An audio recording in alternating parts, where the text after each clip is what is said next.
ஊராலோ மனுஷயனோ உலகால பிறந்தையனோ, ஊரால மனுஷயனோ உலகால பிறந்தையனோ, இதை யாரும் புரியாம இருப்பதுதான் என்ன நிலை. உனக்குள்ள இருக்கிறனே கடவுள் என்ற பேரால, உனக்குள்ள இருக்கிறனே கடவுள் என்ற பேரால, அத கூட தெரியாம அலைவது நீ எதுக்காக, அத கூட தெரியாம அலைவது நீ எதுக்காக, அலைவது நீ எதுக்காக. சார், இன்னைக்கு நம்ம மனுஷ நிலைமை இப்படிதான் சார் இருக்குது. ஓரறிவு, ரெண்டறிவு, மூணறிவு, நாலறிவு, அஞ்சறிவு, இதுவும் போதாதுன்னு கொடுத்தானே சார் கடவுள் நமக்கு ஆறாவது அறிவுன்னு ஒரு பகுத்தறிவு. எங்க சார் போச்சு நம்ம மனுஷனுக்கு ஆறாவது அறிவு? சார், நம்ம எல்லாருக்குள்ளேயும் கடவுள் இருக்கிறான் சார். கடவுள்னு பேரை நாம தான் சார் வச்சோம். என்ன சார் அர்த்தம் அதுக்கு? கடவுள்னா நல்லவன் கெட்டவன் எல்லாருக்குள்ளேயும் கலந்து, அவனுள்ள போய் நல்லது கெட்டது எல்லாத்துக்குள்ளேயும் கடந்து உள்ள இருக்கிறான் சார். அதனாலதான் சார் கடவுள்னு பேர் வச்சோம். மனுஷன் 4 பேருக்கு நல்லது செஞ்சா மட்டும்தான் சார் அவன் தெய்வமா மாற முடியும். ஆனா இன்னைக்கு மனுஷன் என்ன சார் பண்றான்? தெய்வமா வாழ வேண்டிய இந்த மனுஷன் மிருகமா போயிட்டு இருக்கிறான் சார். மிருகமா போயிட்டு இருக்கிறான் சார். ஒவ்வொரு மதத்துக்கும் ஒவ்வொரு சின்னம் இருக்கு சார். திருநீருன்னு சொல்றேன் சார். அதுக்கு என்ன அர்த்தம் தெரியுங்களா?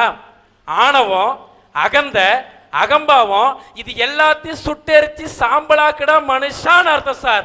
அதனாலதான் சார் நம்ம திருநீரை நெத்தில இடுறோம். இல்ல, அதுல இன்னொரு விளக்கமும் இருக்கு. திருநீரின் தத்துவம் என்ன என்று சொன்னால், ஆண்டியாக இருந்தாலும் சரி, அரசனாக இருந்தாலும் சரி, மன்னனாக இருந்தாலும் சரி, ஒரு நாள் இந்த மண்ணை விட்டு மறைந்து விட்டால் அவன் இந்த சுடுகாட்டுக்குத்தான் வரப்போகிறான், சாம்பலாகத்தான் ஆக போகிறான். அப்படிப்பட்ட சாம்பலாக திருநீராக, திரு என்று சொன்னால் இறைவனிடம், இறைவனிடம் சேர்ந்து விடும் நீராக நீ மாறப்போகிறாய் என்பதை உணரு உணரு என்று நெத்தியிலே பூசும் போதெல்லாம் அவனுக்கு நெத்தியடியாக சொல்ல வேண்டும் என்பதற்காகத்தான் திருநீர் படைக்கப்பட்டது சார். தலையில தொப்பி போட்டு வாழ்றேன் சார். அதுக்கு என்ன அர்த்தம் தெரியுங்களா? இந்த உலகத்துல எல்லா மனுஷங்களுக்கும் நான் தலை வணங்கி வாழ்ற மனுஷனான்றதான் சார் அதுக்கு அர்த்தம். சார், நெஞ்சில சிலுவையை சுமக்கிறேன் சார். நான் எல்லாரும் உங்களோட இதயத்திலேயே எப்பவுமே அன்பா வாழ்ந்துகிட்டு இருப்பேன்னு அர்த்தம் சார். அதனாலதான் சார் நெஞ்சில சிலுவையை சுமந்துகிட்டு இருக்கிறோம். இப்படி ஒவ்வொரு மதங்களுடைய சின்னமும் ஒவ்வொரு மகத்துவத்தை சொல்லுது சார். ஆனா ஒரு சில மனுஷங்க இன்னைக்கு சின்னத்துடைய பேரை வச்சு சண்டை போட்டு அழிஞ்சு சின்ன பின்னமா போறதுக்கு முயற்சி பண்றாங்க சார். தன்னுடைய மனம் போன போக்கில் போற ஒரு சில மனுஷங்களை பார்த்து கேட்கிறாரு சார் கடவுள், இன்னும் என்ன நீங்க என்னடா செய்ய போறீங்கன்னு கேட்கிறாரு சார். கேட்கிறார். சபாஷ். ஒரு தலைவன் எப்படி சார் இருக்கணும்? சேவை செய்யறவனா இருக்கணும். சேவை அப்படிங்கறதோட விரிவாக்கம் என்ன தெரியுங்களா? சேர்த்து வை அப்படிங்கறத சேவைன்னு சுருக்கமா சொல்லப்படுது. ஒரு தலைவன் எதை சார் சேர்த்து வைக்கணும்? தன்னுடைய தலைமை பண்பை பயன்படுத்தி மக்களுக்கு நல்ல காரியங்களை செஞ்சு அதன் மூலம் புண்ணியத்தை சேர்த்து வைக்கணும். ஆனா இன்னைக்குள்ள தலைவர்கள் என்ன சார் பண்றாங்க? 10 தலைமுறைக்கு பணம் சேர்த்து வைக்கிறாங்க. இதை பார்த்து தான் மேத்தா எழுதினாரு, எங்கள் தேச பிதாவே, அமைதி கொழுவிருக்கும் உன் சிலைகளை காணும் பொழுதெல்லாம் நான் அழுகிறேன். அமுத சுரபியைத்தான் நீ எங்களுக்கு விட்டு சென்றாய், ஆனால் இன்று எங்கள் கையில் இருப்பதோ வெறும் பிச்சை பாத்திரங்கள். எங்களுக்கு இன்னும் பயமா இருக்கு சார். இந்த பிச்சை பாத்திரத்தையும் யாரும் திருடிட்டு போகாம இருந்தாங்கன்னா சரி.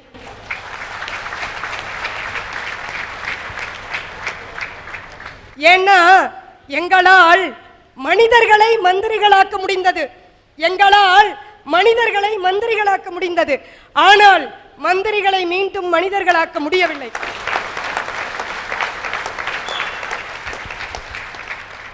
சில மந்திரிகள் என்று போட்டுக் கொள்ளுங்கள். கர்ம வீரர் காமராஜர் மறைகின்ற போது முதல் நாள் இரவு மறைந்து விடுகிறார். மறுநாள் காலையில் அவருடைய பாக்கெட்டை தொட்டு பார்த்தால் வெறும் 150 ரூபாயை மட்டும் வைத்திருந்தாரே, அந்த மாமனிதன் மனிதனா இல்லை மாமனிதனா? அவரும் மந்திரியாக இருந்தவர் தான். அந்த மாதிரி மனிதருள் மாணிக்கங்களா வாழ்ந்த தலைவர்களை பத்தி நான் பேசவே இல்லைங்க. அவங்களுக்கு ரொம்ப சிறந்தாழ்த்தி வணங்கிக்கிறேன். இந்த மாதிரி பெரும்பான்மையான தலைவர்கள் இருக்காங்க இல்லைங்களா, அவங்க இன்னும் எங்களுக்கு என்ன செய்ய போறாங்க அப்படின்னு கேட்க வந்திருக்காங்க. ஐயா, தென்னைய பெத்தா இளநீரு, பிள்ளைய பெத்தா கண்ணீரு, இப்படித்தாயா ஒரு தாய் அந்த காலத்துல தன்னோட வருத்தத்தை தெரிவிச்சா? மன்னிக்கணும், நல்ல கருத்து. அது தாய் தெரிவிக்கல. இந்த பாட்டு எங்க ஊர் ராஜா என்ற படத்தில் நடிகர் திலகம் சிவாஜி கணேசன் நடித்த படம். பி மாதவன் அவர்கள் இயக்கியிருக்கிறார் என்று நினைக்கிறேன். தன்னுடைய பிள்ளைகளை பார்த்து ஒரு தந்தை பாடுவதாக வரக்கூடிய பாடல் என்ன. ஆனால் ஒரு தாயின் மனநிலைக்கும் இது பொருந்தும். ஆனால் ஒரு தாய் பாடினார் என்று சொன்னாக்க நாளைக்கு ஏன்னா ராஜேந்தர் சினிமா உலகத்தில் இருக்கிறாரு, இது கூட தெரியலையான்னு கேட்டுருவாங்க. மன்னிச்சுங்க. ஐயா, அன்னைக்கு தான் அப்படி சொன்னாங்கன்னா, இப்போ ஒரு தாய் கடிதம் எழுதுறா பாருங்கய்யா அவளோட வருத்தத்தை. மகனே, நீ சென்ற அன்று வீட்டு முற்றத்திலே உன் நினைவாய் ஒரு தென்னையை வைத்தேன். எங்கோ இருந்து ஈட்டுகின்ற பணம் உனக்கு சுகத்தை அளிக்கிறது. உன் நினைவாய் வைத்த தென்னையோ சுக நீரையும் சுக நிழலையும் தருகிறது. என்றோ ஒரு நாள் என் உடம்பில் ஈ மொய்த்த செய்தி வந்து உன்னை எட்டும். அன்றோ நீ இமெயிலில் மூழ்கி கிடப்பாய். அன்றும் இந்த தென்னைதான் ஓலையாய் மாறி என்னை காடு வரை அழைத்து செல்லும் ஒரு பாடையாக அப்படின்னு வெளிநாட்டில் இருக்கிற தன்னோட மகனுக்கு ஒரு அருமையான கண்ணீர் கடிதத்தை எழுதுறாயா ஒரு தாய். எங்க காலேஜ்ல ஒரு டூர் கூட்டிட்டு போனாங்க, மிருக காட்சி சாலைக்கு கூட்டிட்டு போனாங்க. எல்லாரும் போய் மிருக காட்சி சாலையை பார்த்துட்டு வர வழியில இந்த வேலூர் கிட்ட வந்து மனித காட்சி சாலைன்னு ஒரு வாசகத்தை பார்த்தியா. மனித காட்சி சாலை வித்தியாசமா இருக்கே அப்படின்னு எனக்கு எதுலையுமே ஆர்வம் கொஞ்சம் அதிகம்.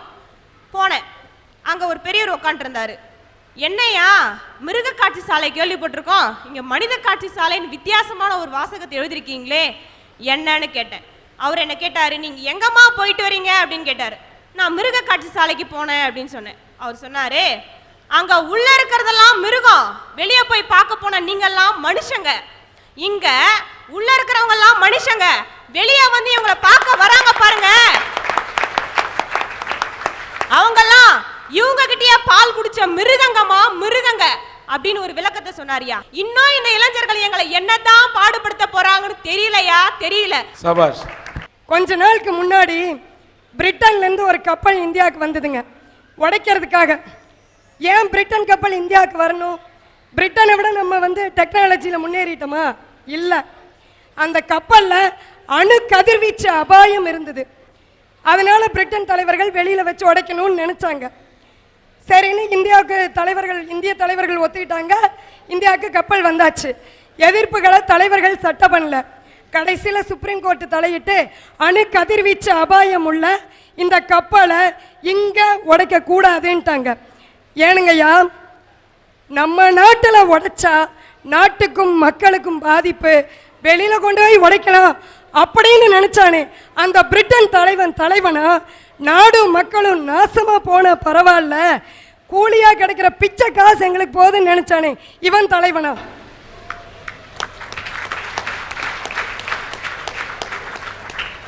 சிறப்பு பொருளாதார மண்டலம்னு ஆரம்பிக்கிறாங்க சார் தலைவர்கள்.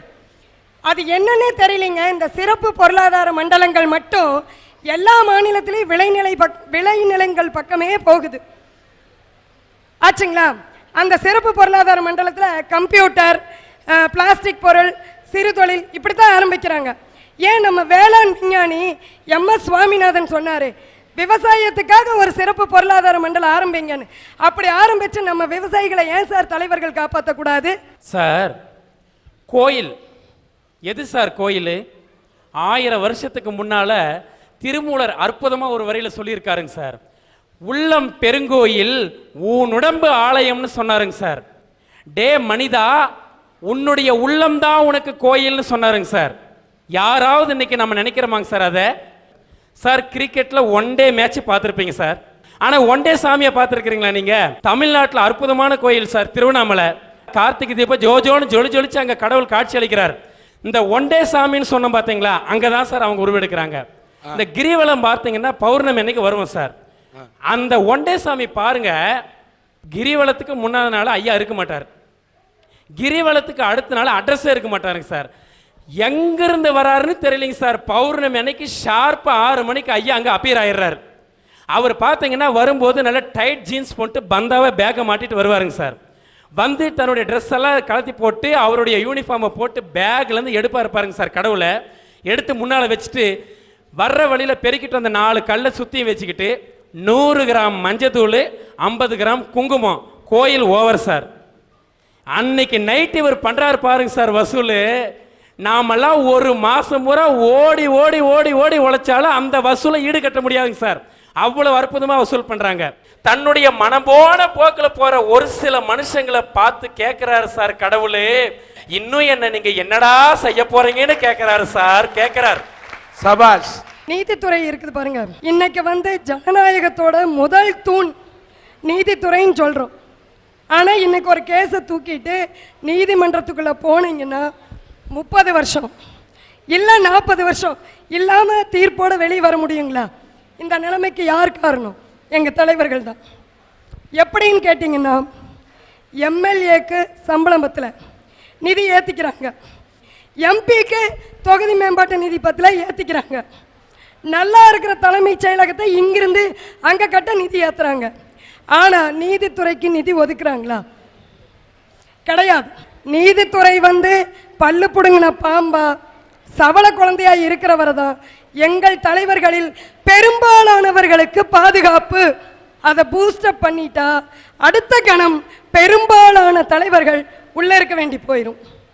அதனால கொல்லிக்கட்டையில் தலை சொறிகிற வேலையை எங்கள் தலைவர்கள் செய்வாங்கங்களா? செய்ய மாட்டாங்க. எப்படின்னு கேட்டிங்கன்னா, கனடா இருக்குது பாருங்க. கனடாவில் 10 லட்சம் பேருக்கு 75 ஜட்ஜ் இருக்கு. அமெரிக்காவில் 10 லட்சம் பேருக்கு 105 ஜட்ஜ் இருக்கா.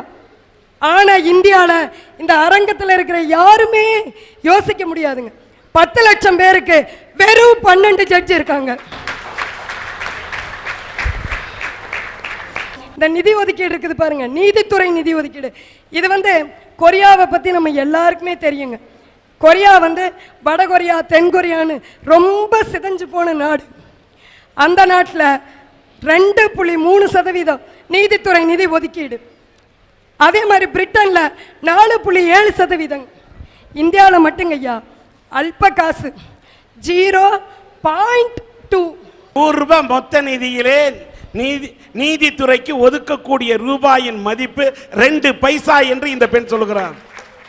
100 ரூபாயில ரேஷியோ பார்த்தீங்கன்னா 2 பைசா. நீதிபதிகளின் எண்ணிக்கை குறைவாக இருக்கிறது என்று இந்த பெண் தன்னுடைய ஆதங்கத்தை சொல்லுகிறார். சொல்லுங்க. காரணம், நான் ஒரு வக்கீலுங்க. நான் ஒரு வக்கீல். இப்போ நம்ம மக்கள் எல்லாருக்குமே கோர்ட்டுக்கு போனால் வாய்தா போடுறாங்கன்னு ஆதங்கம். அது தீரணும் இல்லைங்களா? அது ஏன் அப்படி ஆகுதுன்னு தெரியணும் இல்லைங்களா? அதுக்காக சொல்கிறேங்க. இந்த 0.2ங்கிற நிதி ஒதுக்கீட்டையுமே 10 லட்சம் பேருக்கு வெறும் 12 ஜட்ஜ் அப்படிங்கிற ஒரு ரேஷியோவையும் வச்சு 110 கோடி மக்கள் தொகை உள்ள இந்த நாட்டில் 30 நாள்லையோ 3 மாசத்துலையோ எப்படிங்க நீதி வழங்க முடியும்? இந்த கேள்வியை கேட்கக்கூடிய வழக்கறிஞராக இருக்கக்கூடிய உங்களை பார்த்து நான் கேட்கிறேன். வழக்கறிஞர்கள் மீது எனக்கு பெரிய மரியாதை உண்டு. நீதித்துறைக்கு ஏன் போதுமான நிதி ஒதுக்கவில்லை, ஏன் இன்னும் இத்தனை நீதிபதிகளை நியமிக்கவில்லை என்று இந்த வழக்கறிஞர்கள் இன்னும் போராடாமல் ஏன் இருக்கிறார்கள் என்பது என்னுடைய தாழ்மையான கேள்வி. இந்த நிலைமை இப்படி போயிட்டு இருக்கிறது. நீதித்துறை எந்த அளவுக்கு பால்படுத்தி இருக்கு தெரியுங்களா? புதுசா எந்த கேஸுமே போட வேணாம் சார். நல்லா கேட்டுக்கங்க, புதுசா எந்த கேஸுமே போட வேணாம். இன்னைய தேதியில கோர்ட்ல எத்தனை கேஸ் நிலுவையில் இருக்குதோ அதை மட்டுமே விசாரிச்சு முடிக்க நீதிமன்றங்களுக்கு இன்னும் 314 வருடம் தேவைப்படும். அற்புதமான கருத்து, அற்புதமான கருத்து. 314 வருஷங்கிறது எனக்கு அப்புறம் 40 தலைமுறைக்கு வந்துடும். சட்டத்திலேங்க ஒரு பழமொழி இருக்குது, டிலைடு ஜஸ்டிஸ் டினைடு ஜஸ்டிஸ். அதுக்கு பொருள் என்னன்னு கேட்டீங்கன்னா, காலம் தாழ்த்தி கிடைக்கிற நீதி மறுக்கப்பட்ட நீதி. இதுல இன்னொன்னு லேட்டஸ்டா எங்க தலைவர்கள் ஆரம்பிச்சிருக்காங்க, நீதிபதிகள் இடஒதுக்கீட்டில் எங்கள் ஜாதிக்கு முன்னுரிமை. இல்ல சார், நான் தெரியாம கேட்கிறேன். நீதி வழங்குறதுக்கு நீதிமான் தான் தேவை, ஜாதிமான் எதுக்கு? ஒருத்தன் நல்லவனா, சட்ட அறிவுள்ளவனா, சொல்ற உண்மையா பகுத்து பார்க்கக்கூடிய தன்மை உள்ளவனா இருந்தா அவன் நீதிபதியா இருக்கலாம். அங்க ஜாதிக்கு என்ன வேலை? அதே மாதிரிங்கய்யா, எங்கள் ஊரில் அரசியலில் விளையாட்டும் விளையாட்டில் அரசியலும் கலந்ததால் ரெண்டுமே நாசமா போச்சுங்க. ஒரு நிமிஷங்க. ஏன்னு கேட்டீங்கன்னா எல்லா விளையாட்டு துறையும் இருக்கு. கிரிக்கெட் இருக்கு, ஹாக்கி போட்டி இருக்கு, வாலிபால் இருக்கு. ஆனா இந்த அரசியல்வாதி எதுக்கு தலைவரா போகணும்னு விரும்புறான்? கிரிக்கெட்டுக்கு தானே. ஏன்? நல்ல காசு. எங்க தலைவர்கள் இன்னும் என்ன எங்களுக்கு செய்ய போறாங்க அப்படின்னு நாங்கள் கேட்கவே இல்லைங்க. அவங்க செய்தாலும் செய்யாவிட்டாலும் அவர்களை நாங்கள் தலைவர்களாக ஏற்றுக்கொண்டு விட்டோம். இதையெல்லாம் தாண்டி எங்களை எது காப்பாத்துதுன்னு நீங்க நினைக்கிறீங்க? பாரதி பாடனானே, யாதுமாகி நின்றாய் காளி, எங்கும் நீ நிறைந்தாய், தீது நன்மையெல்லாம் நிந்தன் செயல்கள் அன்றி இல்லை, போதும் இங்கு மாந்தர் வாழும் பொய்மை வாழ்க்கை, எல்லாம் ஆதிசக்தி தாயே நீயே துணை அப்படின்னு ஜெகன்மாதாவை சரணடைஞ்சிட்டாங்க. உங்களுடைய இந்த கோரிக்கைகள், உங்களுடைய இந்த குரல் அரட்ட அரங்கத்தில் மட்டுமல்ல, இந்திய மாமன்றத்திலே மக்களுடைய மனதில் ஒலிக்க வேண்டும். எதிர்காலத்தில் நீதித்துறை ஜொலிக்க வேண்டும் என்று அந்த ஆதிபராசக்தியிடம் வேண்டுகின்றேன்.